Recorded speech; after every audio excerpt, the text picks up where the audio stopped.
Sigatoka Sand Dunes is located approximately 3 kilometers west of Sigatoka town. It was Fiji's first national park and is administered by the National Trust of Fiji. I'm going to have a quick hike along the dunes, which were created because of erosion. The sand dunes covers an area of about 650 hectares. The park is open from 8 AM to 5 PM daily. You can take a 1-hour walk, a 2-hour walk, or a guided talk by a ranger. Don't forget hat, water, and covered shoes. The sand dunes are also of historical importance. So there's archaeological sites as well, where they found some pottery from the Lapita tribes.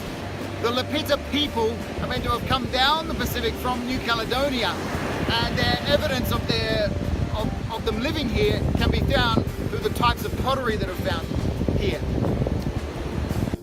Okay, so because of this historical significance, Sigatoka Sand Dunes is a popular place for school trips, for university trips, both Fijian schools and universities, but also international schools and universities coming to see the Sigatoka Sand Dunes and the archaeological remains. Some of it appears in the Fijian Museum based in Suva.